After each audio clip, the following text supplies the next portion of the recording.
هو الذي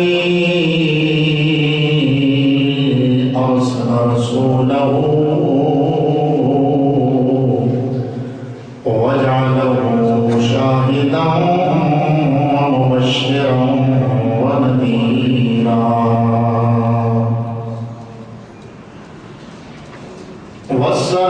والصلاة والسلام على سيدنا وسندنا وحبيبنا وطبيبنا أعلانا وأولانا ومولانا وملجانا ومأوانا سيدنا محمد جعله الله سراجا منيرا وعلى آله الطيبين الطاهرين الذين قال الله عز وجل في شانهم ويطهركم تطهيرا وعلى أصحابه الراشدين الكاملين وعلى أولياء أمته وعلماء ملته وصلاة شريعته أجمعين كثيرا كثيرا أما بعد فأعوذ بالله السميع العليم من الشيطان الرجيم بسم الله الرحمن الرحيم ووجدك ضالا فهدى آمنت بالله صدق الله مولانا العظيم إن الله وملائكته يصلون على النبي يا أيها الذين آمنوا صلوا عليه وسلموا تسليما وهي الصلاة والسلام عليك يا سيدي يا رسول الله وعلى آلك وأصحابك يا سيدي يا حبيب الله بلند آواز سے پڑھیے الصلاة والسلام عليك يا سيدي يا رسول الله وعلى آلك وأصحابك يا سيدي يا حبيب الله چاند تارے ہی کیا دیکھتے رہ گئے چاند تارے ہی کیا دیکھتے رہ گئے ان کو عرض و سما دیکھتے رہ گئے ان کو عرض و سما دیکھتے رہ گئے کہ یہ ان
27ویں شب کو خالق کائنات جل جلالہ و عظم والہ نے اپنے محبوب کو اس عظیم معجزہ عظیمہ سے مشرف فرمایا جس کو معراج النبی کے نام سے یاد کیا جاتا ہے۔ حضرات گرامی، یوں تو میرے نبی کے ہزاروں معجزات ہیں، اور جس معجزے کا ذکر کیا جائے اس میں محبت ہے، پیار ہے، الفت ہے، اور ایک امتی کو اپنے آقا کے ساتھ عقیدت اور آقا کے ہر معجزے کے ساتھ محبت ہے۔ لیکن یہ جو معجزہ معراج ہے، اس کو مختلف جہتوں سے دیکھنے والوں نے دیکھا، لکھنے والوں نے لکھا۔ یوں تو میرے خیال میں اگر بہت سارا وقت چاہیے ان ساری تفصیلات کو بیان کرنے کے لیے، جمعہ المبارک میں وقت کم ہوتا ہے، اس لیے کچھ پہلوؤں پر ہی بات ہو سکتی ہے۔ آج ہم جس اینگل سے اس معجزہ مبارکہ کو دیکھیں گے وہ ایک محبت بھرا انداز ہے۔ ابتدا معراج شریف کے بارے میں چند معلومات عقیدے کے حوالے سے اور کچھ شبہات کا ازالہ وہ ضروری سمجھتا ہوں۔ سب سے پہلے یہ جاننا ضروری ہے کہ معراج شریف کے بارے میں ہمارا یعنی اہل سنت کا عقیدہ کیا ہے۔ معراج شریف کے متعلق ہمارا عقیدہ یہ ہے کہ حضور کے معراج کو 3 حصوں میں تقسیم کیا جاتا ہے۔